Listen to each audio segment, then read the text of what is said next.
Hello, it's itskaygee and welcome to the video. Today we are going to be talking about how to get a job after college with no internship.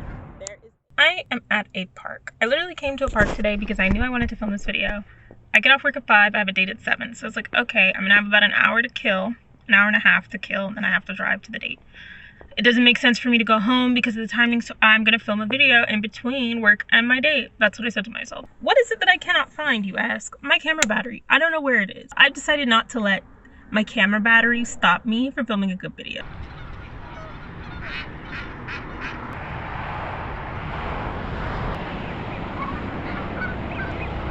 Don't go anyway. Okay. But the point is, they're getting so warmed by these ducks, bro. Oh, no, that's not it.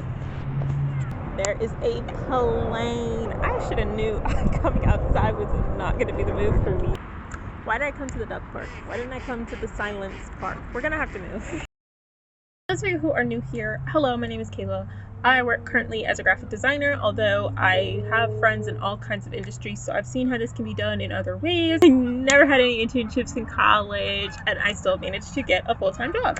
So I'm here to manage to get a full-time job in a pandemic. So I'm here to put y'all on game as to how you can do the same. So there are lots of different situations that could lead to you never being able to get an internship.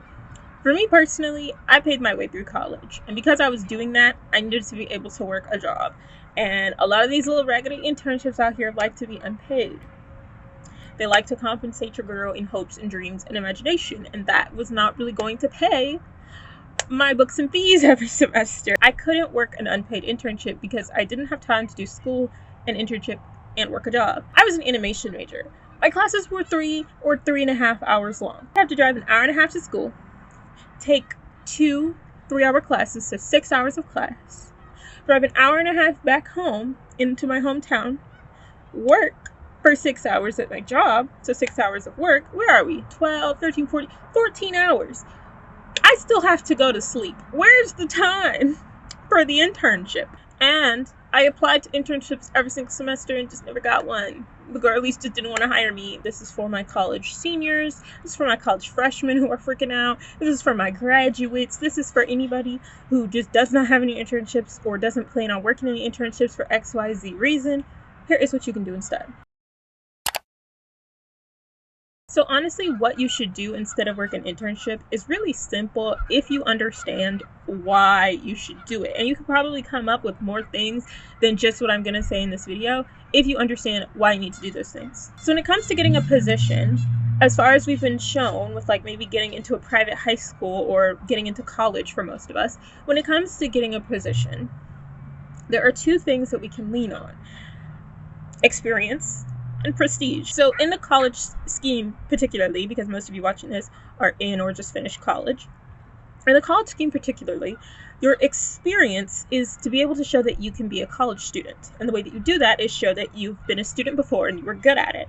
So it's usually going to be your grades and your test score. And a lot of times for students, experience can feel kind of set in stone when it comes to applying for college because you can't go back and change your freshman year grade. So a lot of students, instead of focusing on experience, focus more on prestige for getting into college. Prestige includes just showing other things that you do in your life. So this would be volunteering. This would be joining student council. This would be being in the band. This would be being on the cheer team. These kinds of things show that you're a prestigious student. But when it comes to applying for jobs, the way that works is almost flipped. When it comes to getting a job, they really don't care about prestige. I hate to break it to you, they literally don't give a fuck. Oh, you volunteered? Cool, don't care. That's how they are. Oh, you're in cheer team? Cool, don't care. And what you need to work on is experience, which is why a lot of colleges will recommend that you get an internship. Obviously, you didn't get one. So what can you do for experience instead? What can you do to show employers you are a good employee, you know how to do this job, and you will show up and do it well for them? For the sake of this video, I'm going to give you guys 2 different examples. Me, myself, an example as a graphic designer. I will also give examples of a random imaginary person who I'm calling Jessie, and she studied to become a software engineer. So your number 1 tip is to get an internship after college. A lot of students find that they're able to do these post-college internships or co-ops or apprenticeships or whatever else they want to call it because they're not paying their way through college anymore, or because they're not a full-time student, so their time is freed up, or whatever the case may be that was keeping them from doing an unpaid internship before. A lot of times that issue has kind of resolved itself, so they can do it afterwards. A great way that you can get an internship even during college is to finesse and kind of work a bullshit internship. An internship that sounds good on your resume but wasn't actually anything. You can do this by asking family, friends, and professors if they have anything for you. An internship could be grading some of your professor's papers. Be like, hey ma'am, I studied business and I need an internship, and I just so happen to notice that you are the manager of the local Chili's. So what can I do for the Chili's? How can I get a business internship out of the Chili's? Can we do something? Because I need it. Okay. All the rest of the ones that I'm going to recommend to you genuinely do not involve internships. But before we get there, I do have to remind you guys that in the very back of the notebook that I am actually reading my notes out of right now, I have a chart which shows my road to 1,000 subscribers, part 1. We are already past the first 2 milestones. We are working our way to the 3rd, and I would appreciate if you guys would go ahead, scroll down below, click that subscribe button, and get yourself on the chart. Because imagine watching my videos and not being on my chart. Humiliation. Embarrassing. So go ahead and press subscribe so that you can be featured on the chart. The second tip I have for you guys is to try job shadowing. Job shadowing, if you don't know, is where you follow someone around as they do their job. This could be for an hour, for a day, for a week, for a year. Job shadowing. It's always great to just email and cold call companies. I know that sounds annoying, but it's what I did, and it actually worked quite a fair few times, especially if you're like, hey, can I take you out to lunch and just ask you about what you do? Can I just follow you around? Especially if you can find small businesses or startups. They are often a bit more willing to share what they do because they're not so corporate about it all, and they don't have to ask 56 different people to get the permissions to have you examine them. Just spend some time with them, get to know the ins and outs of the business, and you can always put job shadowing on your resume. All the things I'm stating need to go on your resume, Miss Ma'am, and it can just be a way to show the company, I've seen what you guys do. I've seen it firsthand, I understand it, I know what I'm getting myself into, and I can do it. The third option, I'm repositioning myself. The third option is to volunteer in relevant ways. What are relevant ways, you ask? Well, you might remember at the beginning of this video, I told you your job is not going to care if you volunteer at the soup kitchen. They don't care about you in that way. What they more so care about is seeing that you know how to do a job. So if there is a volunteer position that can show them that you know how to do the job, you should do that volunteer position.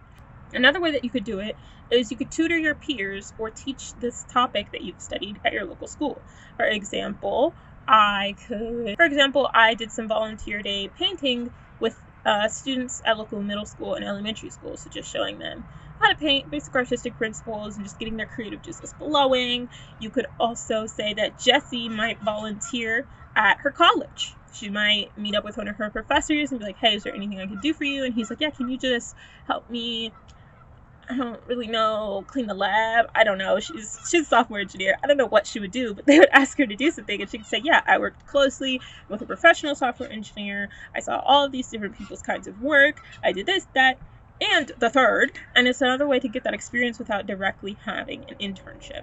Another great volunteer opportunity is to work for a nonprofit. A lot of nonprofits just don't have a very high budget, so they depend on unpaid interns or volunteers to kind of get things going. The fourth option, and luckily this one comes with income, is to freelance. You can freelance almost any position at this point, especially with the internet being as big as she is. And freelancing is a way for you to literally do the job without necessarily having somebody hire you for it. You can offer up your skills on Fiverr or OfferUp or some other kind of online marketplace. You can also apply to jobs that are posted on postings that are contract positions. And of course, you can always finesse freelance. You can always go to your mom and say, hey mom, I want to be a graphic designer. Please tell me something to graphic design. I know that you sell cookies to the girls at work. Let me design you a cookie label and pay me $1, and I'll put it on my resume as freelance, paid work. 5, and this is my most practical tip. This is honestly how I got my job where I'm at today. 5 is to work easier to get jobs that are still relevant. So jobs where you don't necessarily need your degree, but having your degree helps you understand how to do those jobs. For example, I'm a graphic designer. I worked at Office Depot, which is a very easy job to get. Literally go apply and they'll hire you. I worked at Office Depot in the copy and print department.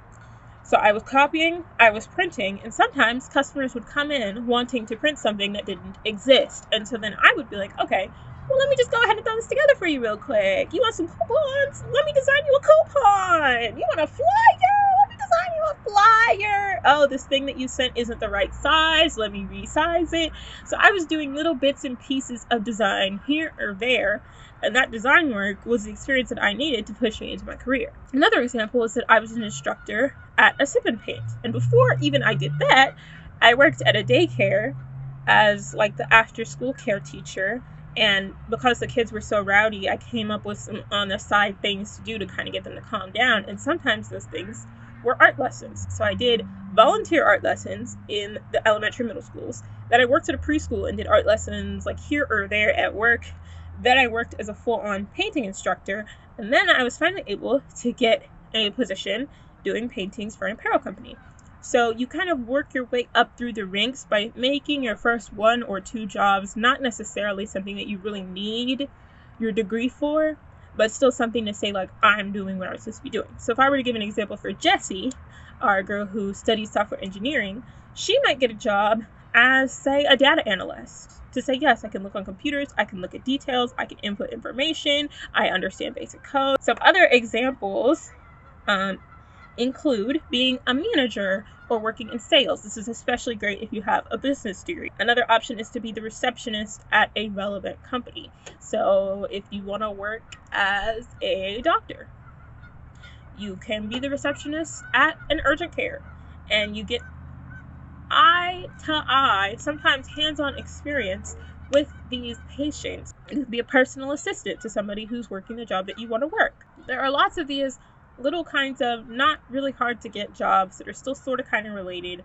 and you can use them to push you on. But of course, if you're going to do that, you have to do number 6, which is to finesse your resume. Namely, the things that you did all before. How can you put those on your resume to make them look like the most relevant experience that these employers have ever seen in their lives? What you want to do is open up the job application that you're applying to and look at the little bullet point section of like your requirements or their daily expectations of you, right? We want Jessie, our software engineer, to utilize Python daily to do XYZ and check code for these problems and those problems and clear bugs, right? Okay. So then Jessie goes, she works as a data analyst, and she can come back to that job application and say, okay, well, in my volunteer position, I actually did use Python. I only did it once a week, and I only volunteered there for 3 weeks, but I did use Python. And every single time that I went there, I used Python. I have experience with Python. Then at my data analyst job, I did have to look at details, and I did have to bug fix, and I did have to meet deadlines, and I did have to type quickly. So I have all of that for my data analyst position, which I got without even having my degree. And then Jessie can say, when I was job shadowing, I actually saw people more experienced than me firsthand hop in and, check for XYZ, ABC. I even honestly forgot what I said, but I saw people do that, and I got to, be right near that. You've got to find ways to make everything you put on your resume sound good, and I mean everything. For example, I used to work at Godiva, which is a chocolate store. It was just a store in the mall. It was my high school job, whatever, what have you. But part of my current job includes keeping stock in our back room. What was the last time I did that? Oh yeah, with them chocolates up in Godiva when I was 16. And I was just, it was just a little whatever job, but I still learned relevant skills. So it's important to be able to turn the things that you did at your job into relevant skills for what you want to do. Because I promise you they're there. I promise you they're there. If you just think hard enough, that job at Pizza Hut can get you that job at Google. I promise you. And my final tip, number 7, is to apply. I had to apply for jobs for 9 months before I got my current job. And I had to move across the country. Now, bear in mind this was in the middle of a pandemic, but I'm just saying, having that perseverance can really get you far. Like, if you just keep applying, somebody's going to hire you at some point. And it might not feel like it in month 6. It might not feel like it on application 300. It might not feel like it. But if you keep going, at some point, somebody's going to hire you. And getting that first position is always the hardest. So just keep applying. Just keep at it. You will get there. I know it's hard, but you're going to get there, babe. We believe in you. Another thing that you can do to help yourself in life is go ahead and scroll down, click that subscribe button, and leave me a comment letting me know what you thought of this video. If you have any questions about the things that you can do in your particular resume to help you out, let me know. Let me know what you want to work as, and let me know what things you'll be willing to do, and I will help you guys out in any way that I can, because I truly just like helping people with this stuff. It was so hard for me to get my job. If I can help you get yours, why wouldn't I? The sun is setting, and I have a date to get ready for, so I will see you guys next time. Go ahead and click on some of my links. I hope you enjoyed this. I upload every single Saturday, so I'll see you guys next week. Until then, toodaloo. Okay. I actually don't even have time to let the camera sit here. I literally have to go. Like, I might be late for the date right now. I don't even know what time it is. Okay, later, y'all.